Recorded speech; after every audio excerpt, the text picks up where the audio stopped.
Speak what is true. Here's my heart, Lord. Here's my heart, Lord. Here's my heart, Lord. Speak what is true. I am found, I am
Begin our evening together by breathing together. A nice deep breath.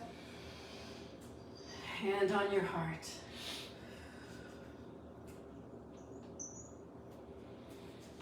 Listening to the memory of the words of that song. Hear it playing in your mind. Here's my heart, Lord. Here's my life. There's a line that says, speak what is true. And then we ask ourselves, am I listening? Am I willing to hear? In the quietness and in the stillness of our holy instance and our meditative time and in our time together, we open our minds and our hearts to hear the truth. We ask, speak what is true. Forgetting sometimes that Spirit is always speaking. The ego is always speaking. And the voice of Spirit is always speaking.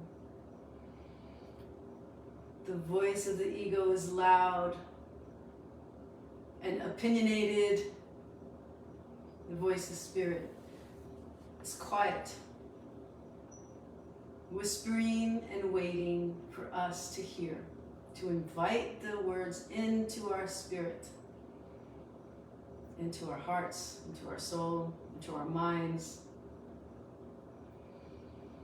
So tonight we ask ourselves, how willing am I to hear the voice of Spirit? As we set forth into a new month, the month of romantic love, and we remember divine love, the divine romance, as we connect with Spirit as the beloved, as our beloved. We pray to rise higher through occasions of difficulties. We pray to keep hearts of compassion, kindness, to flow like a river through the events and circumstances of our lives. So let it just be as we serve as voices, as conduits, as bringers of the voice of Spirit. Here's my heart, Lord. Here's my life. Use me in your service. And the degree to which I will hear will be the degree to which I am willing to hear.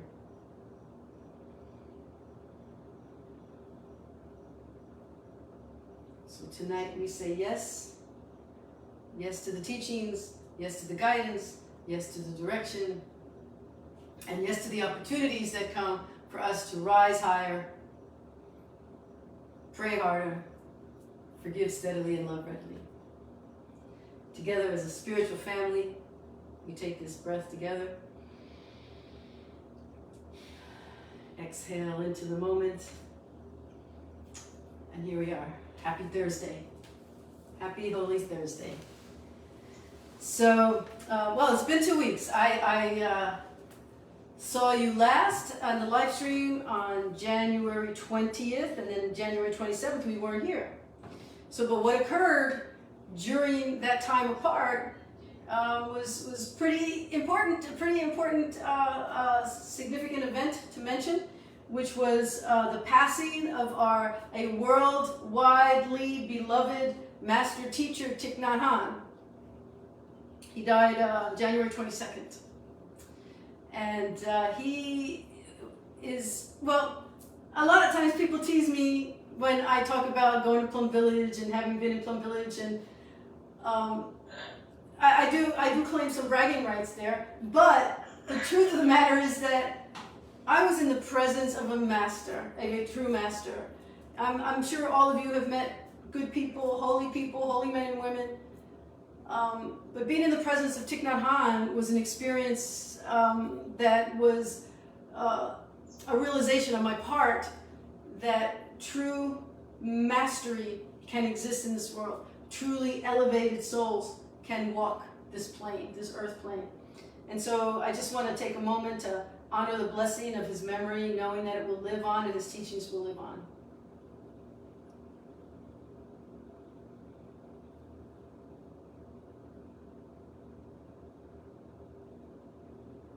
Giving thanks for his 95 years of presence in this world, on this earth. He became a monk at a very young age, and he taught and spoke and lived and loved until it was time for him to go to another plane of existence. But he left us with so much wisdom. One very short piece I want to read to you. People say walking on water is a miracle, but to me, walking peacefully on the earth is the real miracle. And I love that. It's simple yet profound. And he walked peacefully on the earth. If ever you saw him walking during a presentation, or of course, I saw him in person. He always walked, he just had a glide, and he would just he'd kind of glide to the whiteboard and write on it, and he would turn around and talk. It was almost like he was like doing Tai Chi with his movements through life. And it was just amazing to watch him and to be in his presence. So we give thanks for his teachings and for the reminder that the real miracle is to be peaceful, to walk peacefully on this earth, through this earth time that we have with each other. And when you think about it, it goes fast. It could be gone at any time. He had a beautiful partner, and I met her too. It was one of the nuns, sister, who was with him all the time. And during the many days of televising the processions and the different ceremonies that were being done, they had a lot of close-ups of her. And I thought about how, regardless of how many years of training she has had and how much peace she must be in terms of the bigger picture, she's also probably, no doubt, mourning the loss of her dear brother, spiritual brother. They were like, you hear about St. Francis and Clare, how they were together always to the end. That was kind of like Thich Nhat Hanh and sister. So today, we dedicate ourselves to walking peacefully on the earth. If for no other reason but to honor those who came before us to show us that it can be done. I mean, here's a man who lived through bombings in Vietnam and would rebuild schools, lived through being a refugee, and still came forward as a peacemaker. And that was his primary concern about all our lives, was that we find peace and communicate peacefully with one another. So, the other thing I have to do, the other thing that happened since we were away from each other was the Florida winter.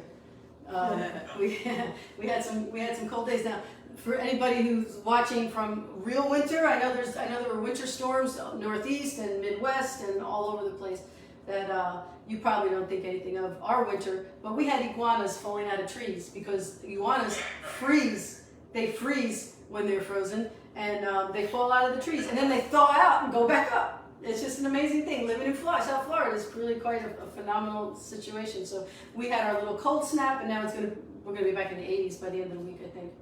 So that was interesting. Everybody in their Florida boots. It's like sandals with socks on, right? That's the Florida boot.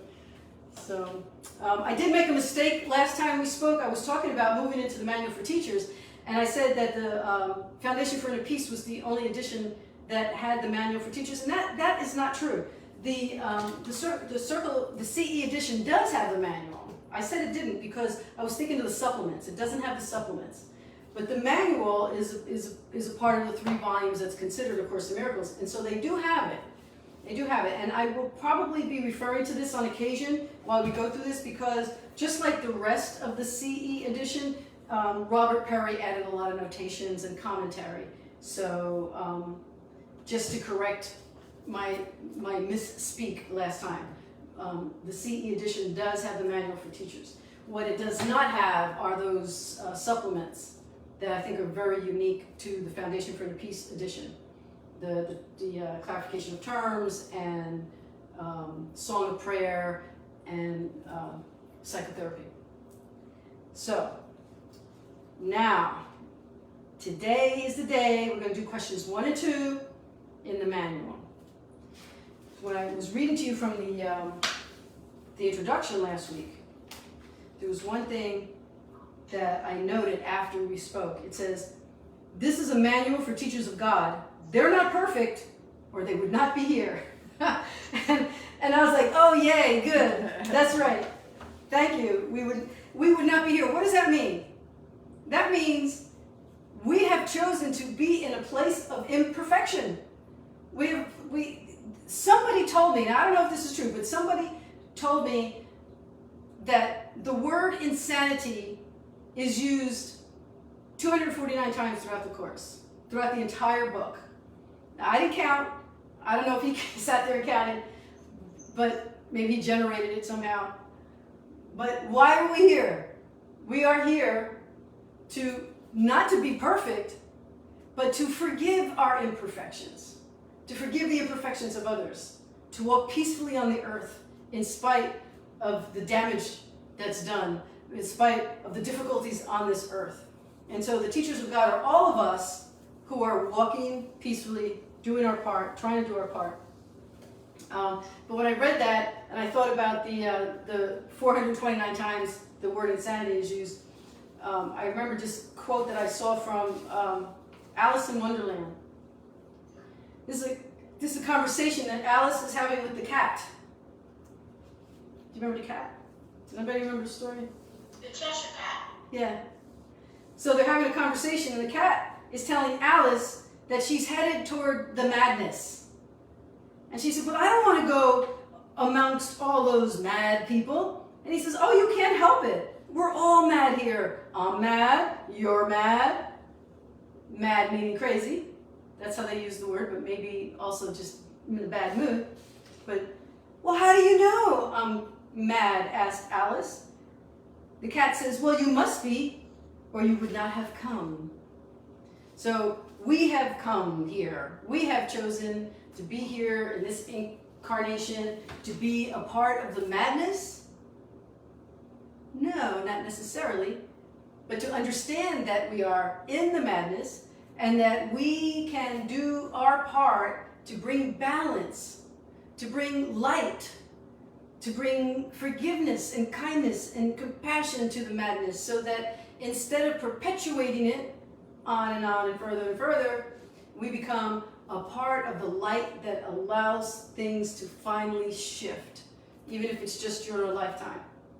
Thinking of all the shifting that took place in the presence of Thich Nhat Hanh by so many people who went to be with him because they were so guilt-ridden and horrified by how they lived their lives, and turned their lives over to dedication to spiritual practices under his guidance. Creating change, creating balance, creating more love in the world where maybe previously there had been much less or none at all. So, all right, let's look at the manual for teachers. The first question on page 3 in the manual says, who are God's teachers? And the answer is, a teacher of God is anyone who chooses to be one. His qualifications consist solely in this: somehow, somewhere, he has made a deliberate choice in which he did not see his interests as apart from anyone else's. Once he's done that, his road is established and his direction sure. A light has entered the darkness. It may be a single light, but that's enough. He has entered an agreement with God, even if he does not yet believe all of it. He has become a bringer of salvation. He has become a teacher of God. So making a deliberate choice in which you don't see your interests apart from anyone else's. That's where the non-duality comes in, where I say that regardless of my place in life, regardless of your place in life, regardless of your politics, regardless of your issues, regardless of what harm you may have done to me, our interests still remain the same. Our ultimate spiritual goals remain the same. The direction we're moving in life still remains the same. Even though it may not look that way, it may not seem that way when we watch other people and stand in judgment of them, but our interests remain the same. That we want to be at peace, I don't know anybody who says, I don't want peace. There's probably no one on earth who has ever whittled down their desires to a common theme, which is to be happy, to be at peace. So I kind of feel like I was grammatically incorrect somewhere along there. It says they come from all over the world. They come from all religions and from no religion. They are the ones who have answered. Now, I have to say this because I have one of my ordinate, one of my ordained ministers from my seminary. We talk a lot about callings as ordained ministers to say, you know, where was your calling and what is your calling? And so we do this ritual on their first day of class. They come to class, it starts early in the morning, and they get like hours and hours of orientation. And just when their eyes start to glaze over and they start looking scared or like they might run away, we shift into a ritual, initiation ritual, where they say yes to seminary, where they say yes to taking this step into the process of ordination through 2 years of seminary. Yes, Reverend Lisa? Yes. You remember that day? I do, right underneath Ganesh. Yeah, we hold this beautiful canopy, and they have to walk through it, and they have to say yes to their teachings. And it's sort of like what we have to do. I mean, it's different when you are an ordained minister and you've dedicated yourself to a specific calling, but all of us can be dedicated to a way of being, regardless of our specific vocations. So what it's saying here is that we're all either hearing the call or not. It's not that we're not being called. It's not a matter of, well, are we hearing the call? We're all being called. It's kind of like when I was a kid. Back in the day, we were allowed to play in the street, and all the kids would be playing in the street, and the mothers would call us when it was time for dinner. And you would hear your mother's voice, like, John and Lorraine. and there were times when we just didn't hear that. We just didn't hear it. Maybe because we were making too much noise, or maybe because we were having too much fun and didn't want to hear it. But that call around 5 o'clock for dinner was always in the street, always. It was just how much did you want to push it and not hear it before you turned around and went home. It's the same thing here. The voice is there. It's calling all of us, every single one of us. There's not one of us that's excluded from being needed to do this work of walking peacefully on the earth. There's this other book called A Course of Love. And it has a line in here that I read to my students.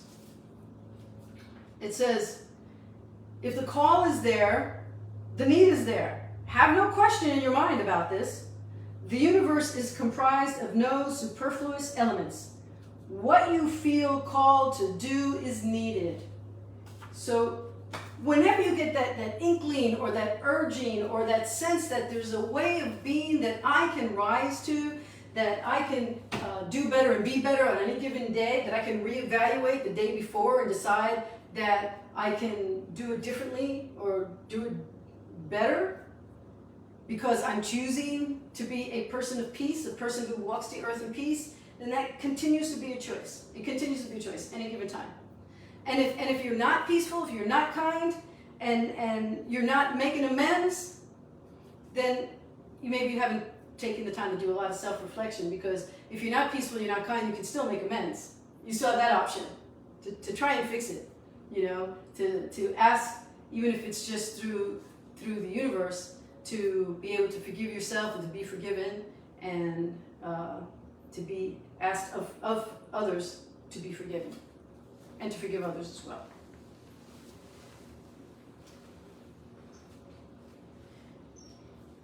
The call is universal. It goes on all the time, everywhere. It's a call for teachers to speak and to redeem the world. Many hear, but few answer. It is all a matter of time. It's a matter of time before you realize that you're being called. Everyone will answer at some point in the end, but the end can be a long way off. It is because of this that the plan of the teachers was established. Their function is to save time.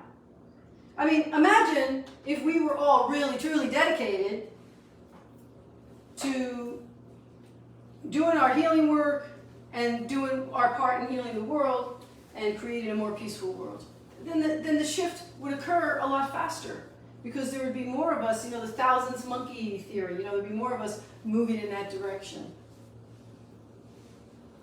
Consistently. I say consistently because I don't know about you, but I know there's times when I'm not stepping so peacefully on the earth. Each one begins as a single light, but with the call at its center, it is a light that cannot be limited. And each one saves 1,000 years of time as the world judges it. To the call itself, time has no meaning. There is a course for every teacher of God. The form of the course varies greatly. So do the particular teaching aids involved. Well, why is that? Doesn't mean that there's millions of Course in Miracle curriculums. It means that our own individualized curriculum is set before us. So while I'm going through my day, I'm going to meet different people than Pam's going to meet while she's going through her day. So my opportunity to be a teacher of God is going to be set before me by whoever I encounter and the circumstances that I am involved in. That's my task. This is my daily task. When you go to work and you have stuff you have to do, you got a workload for the day, you have a bunch of items that you have to check off before you get to go home for the day. That's kind of like what the universe is doing for us. It's got this stuff. It's just got this stuff out there. Opportunities to be kind, opportunities to be compassionate, opportunities to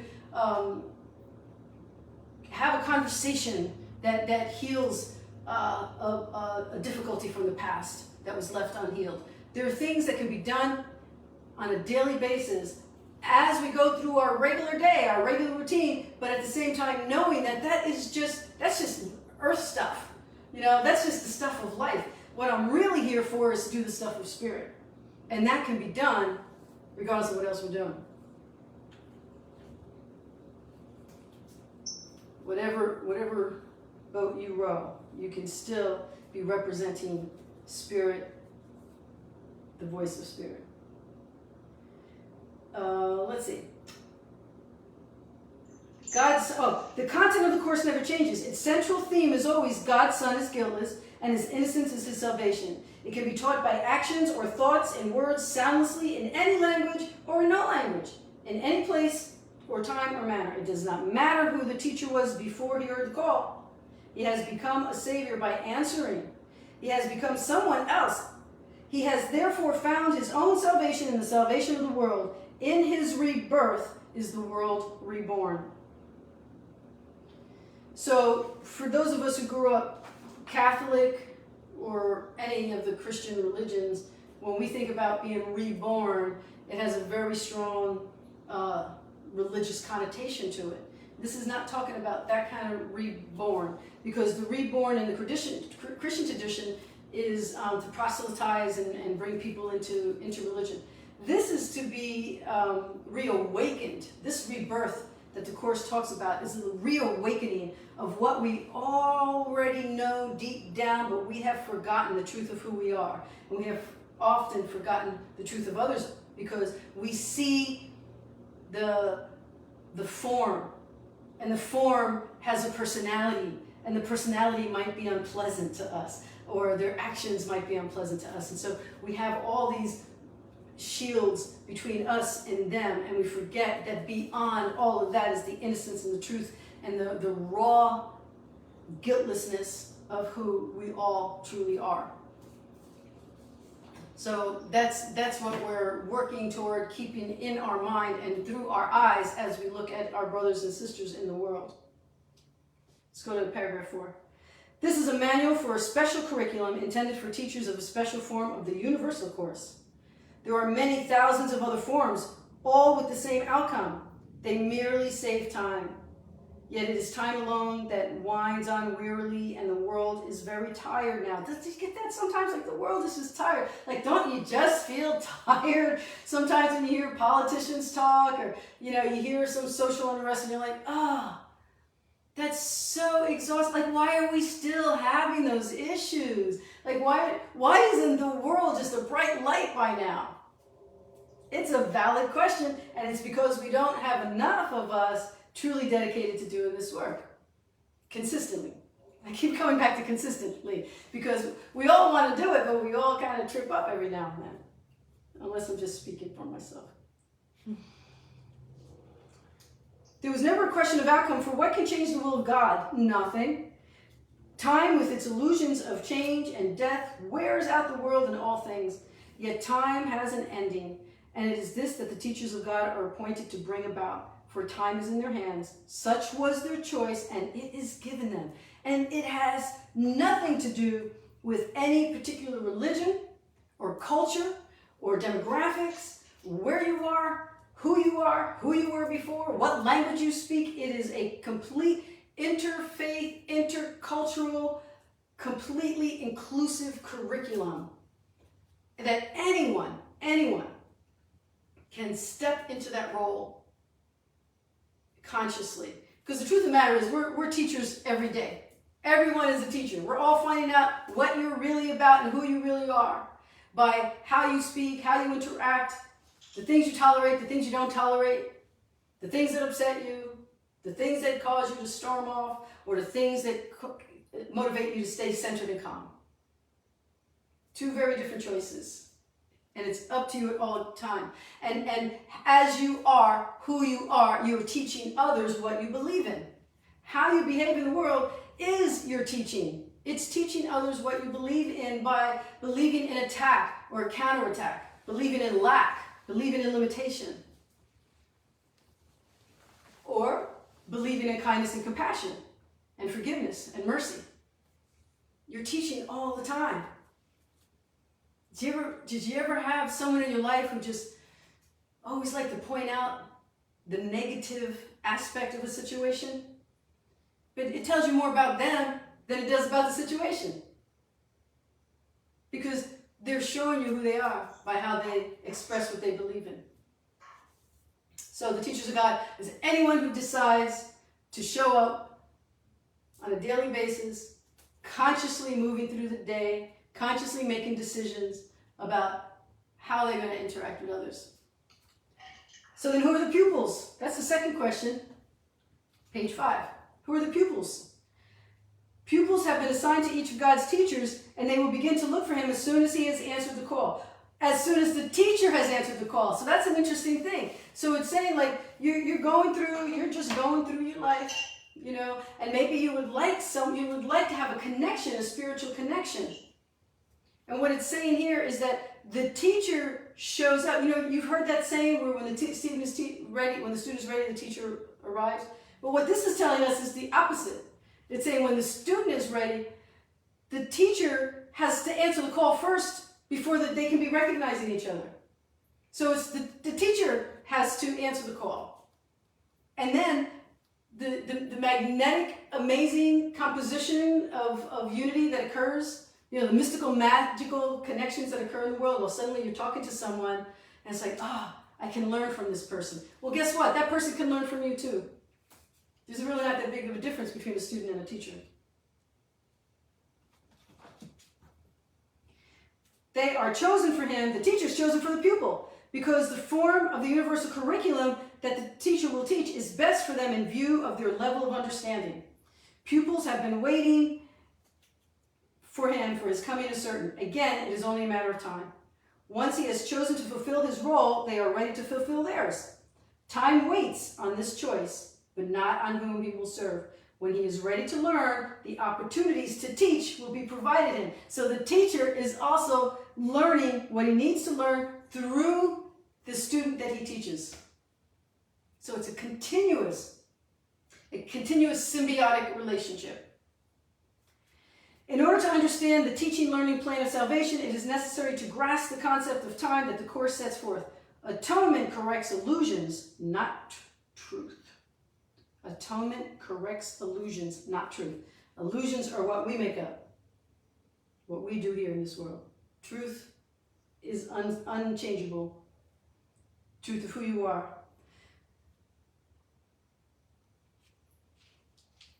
Let's go to paragraph 3. The world of time is a world of illusion. What happened long ago seems to be happening now. Choices made long ago appear to be open, yet to be made.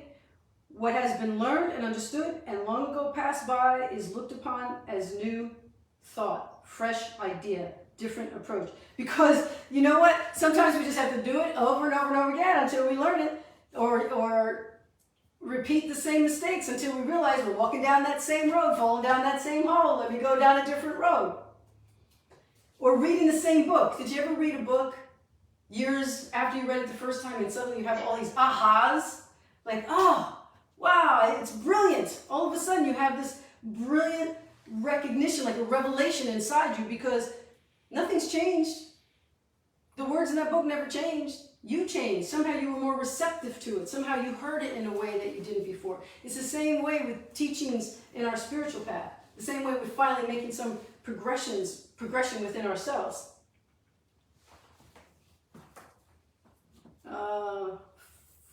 Says, oh no, here we go. As the course emphasizes, you are free to choose the curriculum, or even you are not free to choose the curriculum, or even the form in which you will learn it. You are free, however, to decide when you want to learn it, and as you accept it, it is already learned. So the curriculum never changes, never did, never will. It's always for us to learn.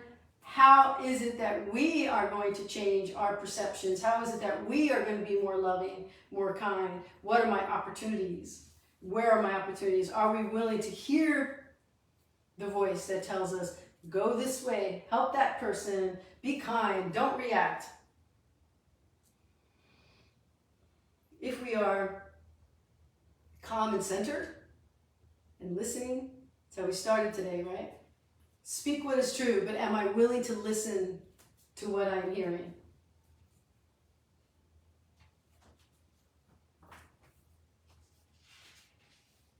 It says, time really goes backward into an instant so ancient that it is beyond all memory and past even the possibility of remembering. It's that knowing, that deep, it's not about intellectual words, it's about that deep knowing. Yet because it is an instant that is relived again and again and still again, it seems to be now. And thus it is that the pupil and teacher come together in the present, finding each other as if they had never met before. This sort of has an inkling of a reincarnation, right? It kind of sounds like we've known each other before at another time. It doesn't actually use those words. I'm just saying it kind of feels that way when I read it. The pupil comes at the right time to the right place. This is inevitable because he made the right choice in an ancient instant which he is now reliving. So has the teacher too made an inevitable choice out of an ancient past. God's will in everything is in everything, but seems to take time in working it out. What could delay the power of eternity? But doesn't it feel that way sometimes? I mean, don't you just meet people and you just know that you know them? Like you just have this connection, like our little spiritual family here. You know, it's like, who brought us together? Why are we still together? 7:40. Thank you. Time check. Thank you, time checker. When pupil and teacher come together, a teaching-learning situation begins. For the teacher is not really the one who does the teaching. God's teacher speaks to any two who join together for learning purposes. The relationship is holy because of that purpose, and God has promised to send His Spirit into any holy relationship. In the teaching-learning situation, each one learns that giving and receiving are the same.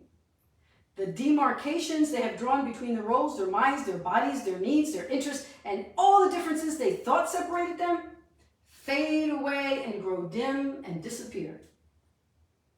I mean, even just think of in any time that you're having, especially if you're having a difficulty with someone, or you're having a difficulty with a memory and having a hard time forgiving someone, you can think of the situation as being teacher and student. And you can be in both roles, the teacher and the student. Imagining that this is an ancient holy relationship that you have forgotten, and that you're waiting for all that was difficult between you to disappear, to just fade away and disappear, so that you can see the truth and the holy innocence and the brother, the sister in that other person. Then you have taught and you have learned deeply and greatly. The demarcations they have drawn between their roles, their minds, their bodies, their needs, their interests, all their differences they thought separated them fade and grow dim and disappear. Those who would learn the same course share one interest and one goal, and thus who was the learner becomes the teacher of God himself, for he has made the one decision that gave his teacher to him. He has seen in another person the same interest as his own. So who's the teacher of God? The teacher of God who does not see his or her interest different and apart from anyone else's. And now they come together and the student sees that too. So just 2 questions and answers for tonight. I wanted to also just briefly look at today's lesson because it's one of my favorites. Mine too. Yes. I love it. Yeah, and this is like one that we can all come back to time and time again. Lesson 34, I could see peace instead of this. Now, this is not a grammatically incorrect sentence. Like when you think about it, it says, well, why does it say I could see peace instead of this? Because it's not talking about the capacity of your physical eye. Because your physical eye can see. Your physical eye can see the way to something. This is saying I could make a choice right now. I could move deeper into the knowing, the learning, the opportunity of what it is that's going on here and see it differently, to see it through eyes of peace as we are walking on the earth peacefully. The idea for today describes the conditions that prevail in other way of seeing. Peace of mind is clearly an internal matter. It must begin with your own thoughts and then extend outwards. It is from your peace of mind that a peaceful perception of the world arises. What a better way to meet our brothers and sisters, to be a teacher and to interact with the students and the other teachers. So it says, you want to protect yourself from temptations. What's the temptation? The temptation is to go into old reactivity ways of being. And to say, when you search your mind for fear thoughts, anxiety-provoking situations, offending personalities, it's got offending in quotes, offending personalities or events, or anything else about which you are harboring unloving thoughts, note them casually. Repeat the idea for today slowly as you watch it all arise in your mind and let each one go to be replaced by the next. If you begin to experience difficulty in thinking of specific subjects, continue to repeat the idea to yourself in an unhurried manner without applying it to any particular situation. Be sure, however, not to exclude anything. So if you know like there's something that you're really holding on to, well, I'm just pretend that I'm not going to remember that. But you know what's there. You know if you've been holding a grievance, if you have an upset, don't exclude it. Bring it right into the meditation and say to yourself, I could see peace in this situation instead of what I now see. What I now see is my perception, my judgment, my fears. But I could see peace instead of this. I could. I'm going to see. Or do I want to? Will I make that choice? I know that I can. I know that I have the capacity and the ability to. But will I? That's the choice we're making. I could. But will I? In the inroads of your peace of mind, take the form of more, if the inroads of your peace of mind take the form of more generalized adverse emotions such as depression, anxiety, or worry, use the idea in its original form, which is just to say, I could see peace. If you find you need more than one application to help you change your mind, try several minutes, try several years. Just keep doing it. Just keep saying it. Just keep applying it. Just keep dedicating yourself to it. I can replace my feelings of depression, anxiety, or worry, or any thoughts with peace. Specifically remind yourself, I can replace my feelings of depression, anxiety, or worry, or thoughts about any situation, any person, any personality, or event with thoughts of peace. We want to walk peacefully on the earth. We want to honor our beloved teacher, Thich Nhat Hanh. We want to honor our beloved brother Jesus, who said to us, hey, I need you to rise up, to be a part of this great crusade, to walk in the light, to bring the light, to remember that you are the light. So with that, we'll end with our final song. But it's not just a song, it's a video. So you actually have to watch it. Watch the whole thing. And then we'll be back for our final words.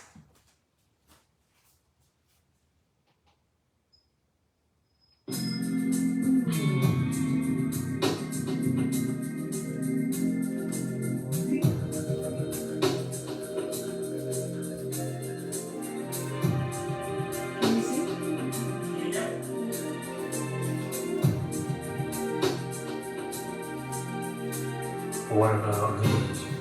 That's my first thought every night.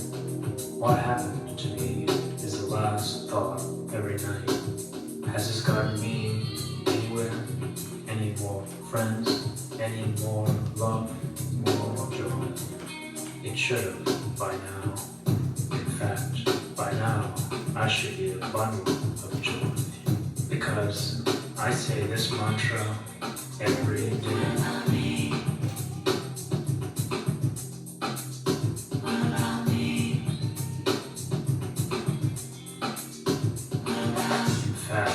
It's embarrassing. I say this mantra all day long, like the beating of my heart. What about me? What about me? What about me? What about me? What about me? What about me? When I take a shower, I think, what about me? I hope this shower makes me feel happy. I hope this kiss makes me feel happy. I hope this lunch makes me happy. I hope these clothes make me feel happy. I hope this donut, this cup of coffee, this new affair, this new job. What about me? What about me? What about me? What about me? What about me? What about me? What about me? What about me? This new spiritual practice, this new movie, this new scene. Oh, this new CD. Oh, you happy, happy, happy, happy. Oh, you happy. What about me? That's my first thought every morning. What about me? What happens to me?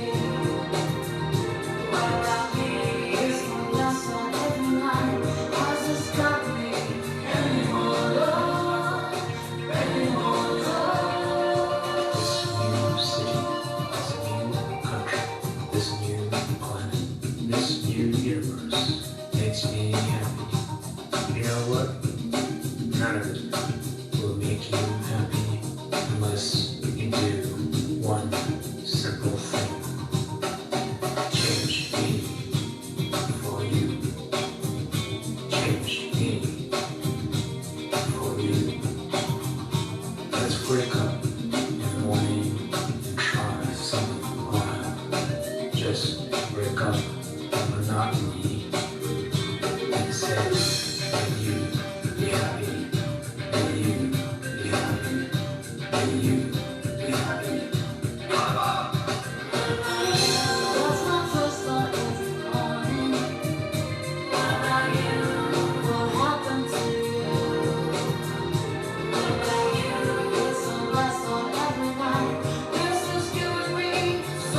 That's the formula. First you, then me. That's all happiness is. It's just the heart being free.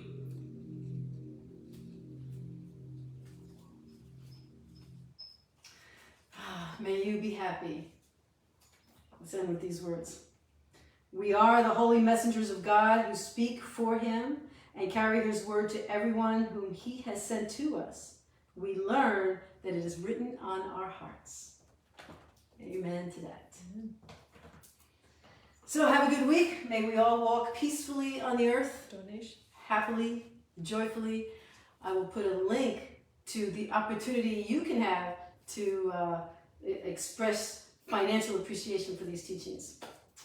Thank you so much. See you next week. God bless you.